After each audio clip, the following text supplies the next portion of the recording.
What's up, everyone? Welcome to the podcast, Finally, a Reason to Use My Psych Degree, with your favorite college graduate, Caitlin, with today's episode. It's not a coincidence. It's the eyes, Chico. They never lie.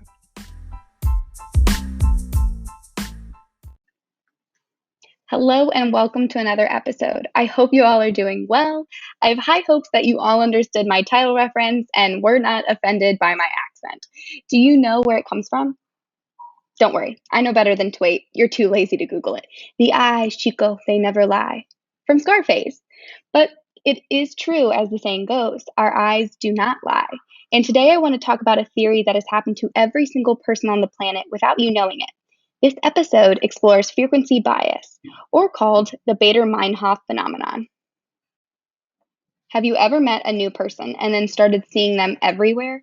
Or learned a new word and noticed the word came up in conversation multiple times the next day?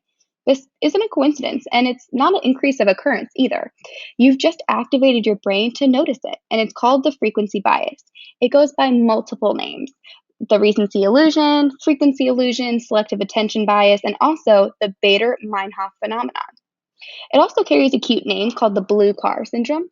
So, for example, one day you decide you want to buy a blue car and you pull into a parking lot and then you realize you're surrounded by only blue cars. And no, everybody around you didn't park their car right next to you just to gaslight you.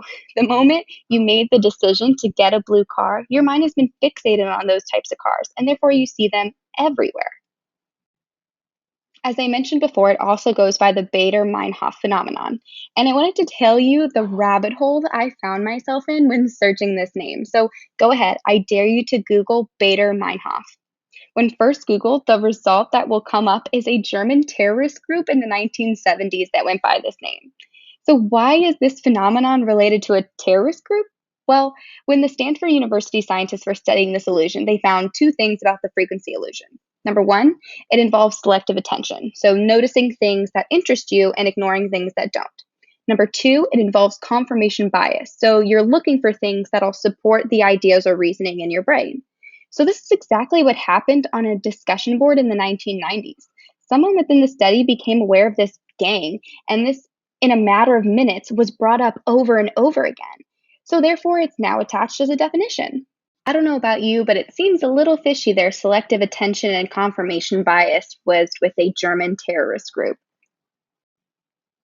But why does this happen, and how is it used on you, on your daily life? It usually sneaks up on you, and then once you notice, it's already too late. It shows itself in many shapes and forms, including marketing. Do you ever wonder why you get the same ad over and over? Well, other than Google, quote, stealing our information, when you are shown something repeatedly, it is considered more desirable and you're more likely to buy it. To all my backseat psychology majors, marketing majors, this is called repetitive marketing.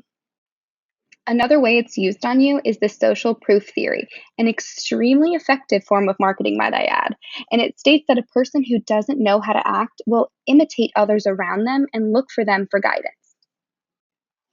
This occurs by imitating experts, celebrities, and even looking at customer reviews. Whenever I hear, "Do you want to grab a coffee?" I instantly assume you're talking about Starbucks. And not because it's my favorite coffee shop, but because it's been exploited in my brain by constant celebrities drinking coffee. If you Google search pictures of celebrities, 8 out of 10 will have a Starbucks cup in their hand. And don't even get me started on the Game of Thrones coffee cup in the final season. This also works with customer reviews. So when scrolling on Amazon and looking to buy a lamp, you may think to look at the customer reviews. And if the mass group of customers' reviews are good, you'll buy it. And if they're bad, you won't.